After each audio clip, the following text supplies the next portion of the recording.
देखिए वाला कॉपी। चलिए बताइएगा, हड़प्पाई मुहर पर कनिंघम ने कब रिपोर्ट लिखा? मोहनजोदड़ो में उत्खनन आरंभ कब हुआ?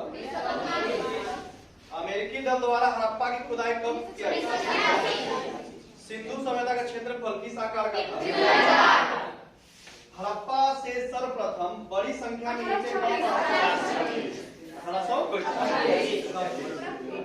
सिंधु सभ्यता में संबंधित स्थल रोपर का उत्खनन कार्य किसने किया? वाईडी शर्मा। ठीक है, वह कौन सा स्थान है जहां से हल चलाने का कालीबंगा कहाँ है जी? ठीक है। पंजाब में हड़प्पा के अतिरिक्त किस स्थान से सैंडल सभ्यता का रामांढेरी, सरायकोला, जलीलपुर है ना, इनमें से हड़प्पा लिपि से सर्वाधिक कौन सी लिपि? हड़प्पा सभ्यता संबंधित स्थल कुंतासी कहाँ स्थित है? सिंधु घाटी की सभ्यता किसके समकालीन मानी जाती है? मेसोपोटामिया की। सिंधुकालीन भवनों के निर्माण में क्या प्रयोग किया गया था? पक्की ईंटों का। किसका बोल रही है? कैसे बोल रही है? हड़प्पा सभ्यता के लोग किसकी उपासना करते हैं? मातृ लगा, देवी लगा नहीं।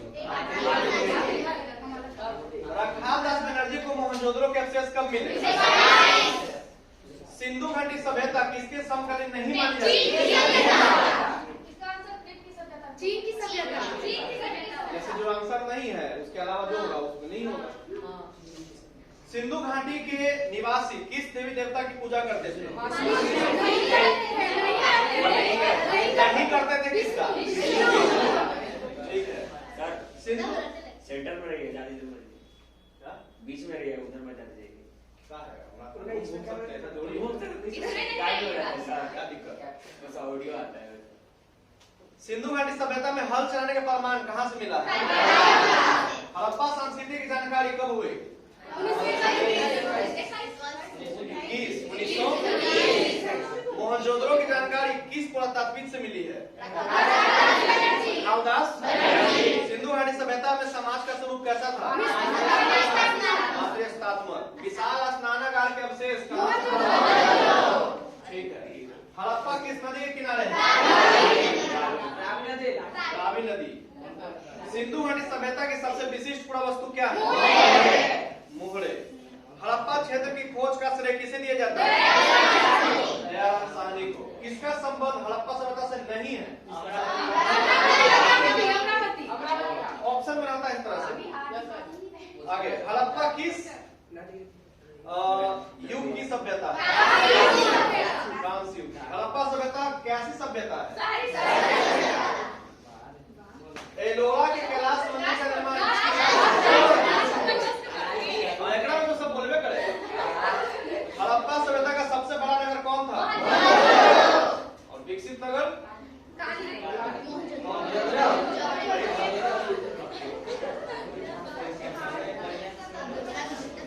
बताइएगा, चंद्रगुप्त द्वितीय का शासनकाल कब से कब तक? 375 ईस्वी से। गुप्त शासन का आरंभ कब हुआ? 320 ईस्वी। भारत पर सिकंदर का आक्रमण कब हुआ? 324 ईस्वी पूर्व। मगध का व्यापार किस नदी द्वारा? गंगा, गंडक, आपको हम बताए थे, ठीक है ना, कि ये जो है कि मगध 3 नदियों से जो है घिरा हुआ था पूरा, ठीक है ना, सोन, ठीक है। ये भी ध्यान रखिएगा, चौथा नंबर में आपको क्वेश्चन दिया था, ठीक है ना। चलिए आगे। अरे पुनपुन धार्मिक स्थल जो है ना, धार्मिक स्थल है, तीर्थ स्थल है, जहाँ पे लोग पीर पाने के लोग आता है देशों विदेश से। लेकिन हम इस जगह को जो है कि मानते नहीं है, नदी मानते नहीं है। पहले भी आपको बताया है कितना नदी को गंदा कर देता है, ऐसा है ना। सुबह सुबह गया लाइन लगा रहता है, पानी का दिक्कत है नहीं, बस गया पानी अपना नदी में ही है और वही पानी फिर नहाएगा। पानी छोटे ना आगे लिखिएगा। पंच चिन्ह वाले सिक्के बने होते हैं। प्राचीन भारत के आरंभिक लिपि को क्या कहा जाता है? भारतीय उपमहाद्वीप में अशोक के कितने बृहद शिलालेख? 14। 16 महाद्वीपों का उदय किसके काल में हुआ? बुद्ध के काल में। दुख के निवारण के लिए बुद्ध ने क्या बताया? अष्टांगिक मार्ग। और ये बताइए कि बुद्ध को ज्ञान की प्राप्ति कहाँ हुआ? बोध गया। किस प्रकार से हुआ आपको पता है? बताइएगा। एक बच्ची आती है खीर भी देते हैं। क्या नाम था?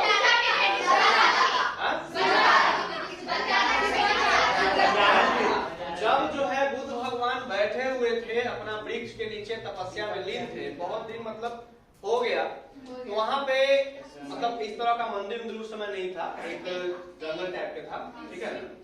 तो वहां पे जो है कि एक बंजारा की बेटी थी, ठीक है, उसका नाम था सुजाता। छोटी सी बच्ची थी, उनको देख रही थी, काफी समय से देखते आ रही थी। तो उसने कहा जरा देखते हैं, उसको कोई ज्ञान है नहीं, कोई ज्ञान है बच्चा को, कोई ज्ञान नहीं कि भाई क्या कर रहा है आदमी। तो उनको जाके उठा दिया, ठीक है, कि आपको भूख लगल होगा, खा लीजिए कुछ, ठीक है ना। तो थोड़ा सा खीर खाने के लिए दिया उसको, वो सुजाता जो बच्चियां थी खीर खाने के लिए दिया। तो खीर खाए उठ के, लेकिन वो गुस्साए नहीं उस पर, मैं तपस्या से भंग करे, क्योंकि बुद्ध भगवान का ये एकदम पूरा प्रण कर लिए थे कि जब तक हमको ज्ञान का प्राप्त नहीं होगा तब तक हम अपने समाधि से नहीं उठेंगे। तो कौन सा ज्ञान, आखिर क्या खोजने गए थे भाई? एक राजा का पुत्र होके उनके पास सारा के सारा सब चीज, हर प्रकार के मास्टर मौजूद था, नहीं था?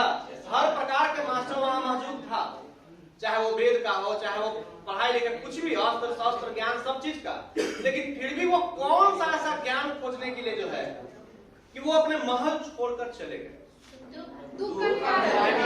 आपको हम बताए थे, वो यह देखने खोजने गए कि आखिर ये दुख क्या है, दुख का कारण क्या है और दुख का निवारण क्या है। इसी का जवाब उनको नहीं मिल रहा था।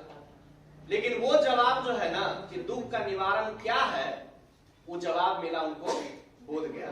और वो उनको आकाश से भगवान नहीं बोले, ठीक है ना, वो किसी दूसरे व्यक्ति के द्वारा बोले हुए बातों को जो है कि समझे कि नहीं यही दुख का निवारण है। बंजारा के जो बंजारा था, सुजाता के पिताजी जो खीर खिलाई थी, उनके बाबूजी जो है कि बैठ के और सरंगी बजा रहे थे, ठीक है ना। सरंगी बजाते बजाते बजाते इतना सुंदर धुन निकल रहा था, इतना सुंदर धुन निकल रहा था कि बुद्ध भगवान जो है वो अपने आप को रोक नहीं पाए और वहां से उठ के उसके पास गए सुनने के लिए। और वो पूछे कि आखिर इतना सुंदर धुन कैसे निकाल लेते हो इस सरंगी से, बताओ। तो जो वर्ड बोलता है ना, वो उनका जीवन परिवर्तन कर देता है। उस समय आगे बढ़कर फिर जो है कि वो बनते हैं बुद्ध। उसके पहले वो क्या थे? सिद्धार्थ थे, है कि नहीं। तो अब वो बोलता है, वो बंजारा कहता है कि इस सारंगी के जो तार को जो है कि इतना मजबूत भी नहीं बांधे हैं, इतना टाइट नहीं किए हैं कि वो रगड़ने पर टूट जाए, और इतना ढीला भी इसको नहीं छोड़ना है कि जो है कि इसका आवाज ही नहीं निकले, यानी कि बीच में मत ही जाते। बुद्ध भगवान कहेंगे है तो लेके जाओ। कहां कहां हम घूम के चले आए इस ज्ञान के लिए, और ये ज्ञान हमको मिला यहाँ पर। जीवन भी वही है, समझ गए। जीवन को किसी के भी रिलेशनशिप में, चाहे वो यार प्यार, दोस्त यार, परिवार, कोई हो, किसी चीज में अगर आप किसी को बहुत ज्यादा बढ़ा के भाव दे रहे हैं, वो कष्टदायक है। वो जब छोड़ के जाएगा तो उसके बाद आप रह नहीं पाएंगे, बहुत बहुत दुख मिलेगा, बहुत अंदर से बहुत सैडनेस फील होगा। और इतना भी ढीला मत छोड़ दीजिए कि वो जो है प्राइवेट संस्था ज्वाइन करे, ठीक है। देखिएगा बहुत प्रकार के गांव इलाका ऐसा होता है कि औरत पानी के थोड़ा सा छोड़ दीजिएगा ढीला ना, तो प्राइवेट संस्था ज्वाइन कर देते हैं, ठीक है, समझ रहे ना, प्राइवेट संस्था, ठीक है, समझदार है। तो हुआ यूं कि उनको ये पता चला कि भाई इस तरह का चीज होता है कि जीवन को किसी रिलेशनशिप में या किसी चीज में इतना ज्यादा टाइट नहीं रखना है, इतना ज्यादा मतलब कि मोह नहीं रखना है कि आगे चल के हमको दुख, समझ गए। इतना ढीला भी नहीं छोड़ना है कि इसके जाने के बाद जो है कि कमी खले, समझ गए? तो एक मध्यम रहना चाहिए, जिसको हम लोग बोलते हैं मध्यम मार्ग, समझ गए? और दुख का मुख्य कारण बुद्ध भगवान बताए, दुख का मुख्य कारण मोह है, मोह। ठीक है, अगर किसी इंसान से इतना ज्यादा मोह हो गया है तो जाने के बाद आपको उतना ही ज्यादा तकलीफ होगा। इसीलिए कभी भी मोह नहीं, समझ गए? मोह रखे उतना जितना काम चल सके। ट्रेन के पटरी जो देखे है ना, वो बीच में डिस्टेंस होता है उसका, अगर थोड़ा सा भी इधर होगा, थोड़ा सा भी इधर होगा। जैसे मोह की कहानी बताते हैं, मोह क्या है भैया, बताइए मोह क्या है? तो मोह क्या है तो बताते हैं कि एक आदमी था, उसके घर के बगल में कचरा फेंकाता था, ठीक है, रोड पर जमीन था, कचरा फेंकाता था, आदमी हल्का होने भी जाता था वहां पर, जैसे देखते ना लड़के यहाँ कचरा रहता है, सुसु कर देता है ना, जाके फुड़ुक से मार दिया।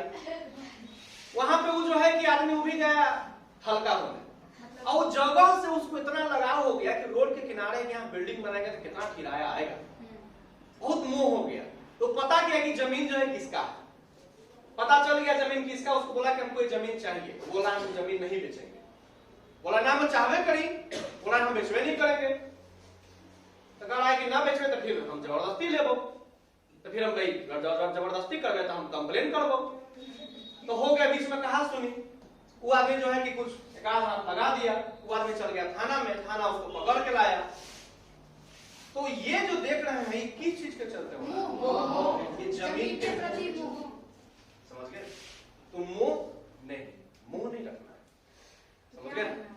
चलिए मध्यम मार्ग रखिए, मध्यम रखिए, ना ज्यादा टाइट ना ज्यादा टाइट। अगर आप जाने कह रहे हैं कि हम जाना चाहते हैं, हम नहीं रहेंगे तुम्हारे साथ, थैंक यू, टाटा, बस तू ना कोई और सही, कोई और ना कोई और सही, बड़ी लंबी है जमीन, इस जमाने में सनम को अकेली तो नहीं। तो ये कभी नहीं करना चाहिए ना, जो भी कहता है ना कि हम नहीं रहेंगे तुम्हारे पास,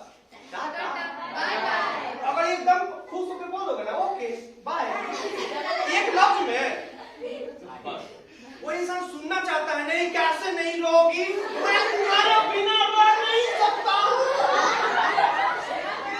ये जब कर दिए ना, ठीक है, ये जब कर दिए तो फिर फंस गए।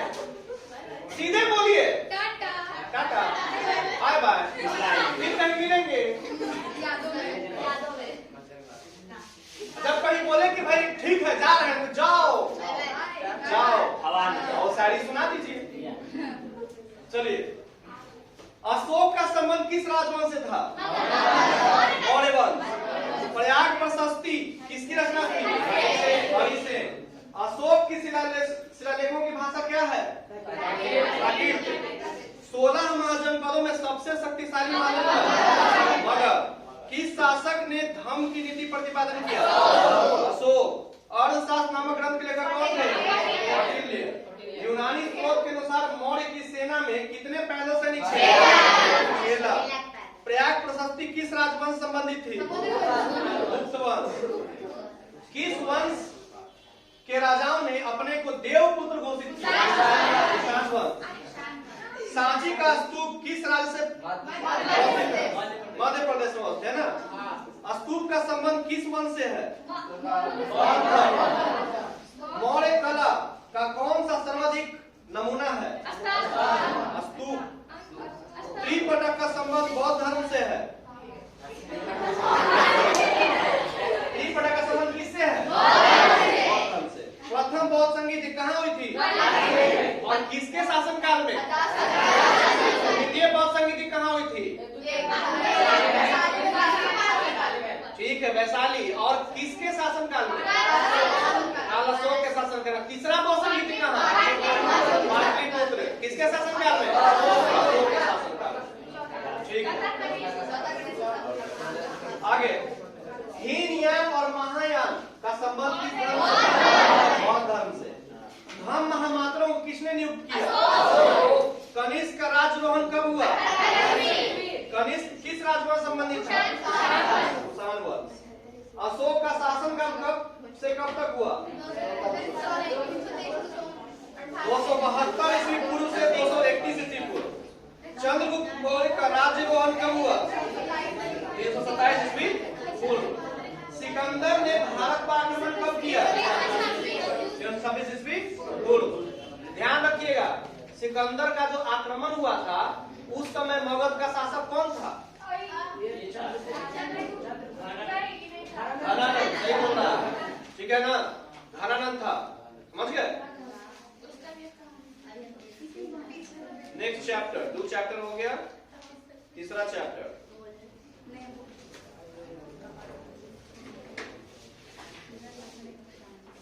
महाभारत की महान संस्करण में कुल कितने क्षेत्रों की संख्या है?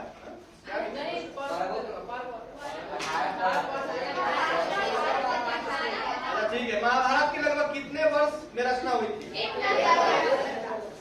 बताइएगा। संस्कृत ग्रंथों में कुल शब्दों का प्रयोग किसके लिए? परिवार के लिए, है ना? कुल शब्द का प्रयोग। उसके बाद बताइएगा, 2 सर्वाधिक लोकप्रिय स्मृतियां कौन सी हैं? मनुस्मृति और याज्ञवल्क्य। बताइए, कौरव कबीले का उदय किन 2 बड़े कबीलों के संयुक्त से हुआ? भरत और कुरु। इसका भी कहानी आपको हम सुना चुके हैं, ठीक है ना? कि पांडव कौन थे और कौरव कौन थे, है ना? ये सब कहानी आपको सुना चुके हैं। हिंदी में भी ये कहानी है। आगे, भारत के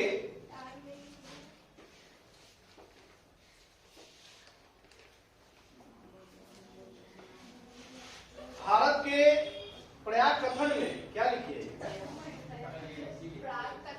ऐसे लिखा है, कटेगा नंबर। प्राग कथन में कितने छंदों वाला एक मूल पाठ का उल्लेख किया गया?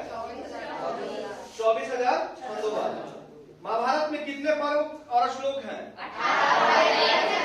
18 पर्व और 1 लाख से अधिक श्लोक। ठीक है, आगे। परंपरा के अनुसार वेद व्यास ने किस भगवान को बोलकर महाभारत लिखवाया? गणेश। गंगा पुत्र किसे कहा जाता है? कुरुक्षेत्र के मैदान में महाभारत का युद्ध कितने दिन तक चला? 18 दिन तक चला। ठीक है। किस प्रसिद्ध संत ने गीता को भाषा टीका मराठी में लिखी? मारेश्वर ने। महाभारत की रचना किस भाषा में हुई? संस्कृत। पुराणों की संख्या कितनी है? 3 चैप्टर हो गया, ठीक है ना? चलिए, बाकी कल ऐसे लगातार सुनते चलेंगे। हिस्ट्री हो जाएगा कल खत्म, परसों। उसके बाद पॉलिटी, ज्योग्राफी, मतलब सुनते चलेंगे ऐसे। आपको रात में बताए ही है कि जिस टाइम आपको नींद आता है, या 10 बजे या 11 बजे लाइव आएंगे और उस समय सब जागे रहिएगा, समझ गए ना? ऑनलाइन उस समय सुनेंगे, हम क्वेश्चन बोलेंगे, आपको आंसर मैसेज करना है। 1 बजे तक कम से कम तुम्हारा क्लास चाहिए, तो पढ़ने वाला 1 बजे तक हमको पढ़ना है। शाम में 7 बजे बैठिए, 1 बजे तक चलेगा। आप जैसे बताइए, कम से कम देख तो रहा है, जैसे बताइए देख तो रहा है। चलिए निकालिए, नेक्स्ट निकालिए आगे।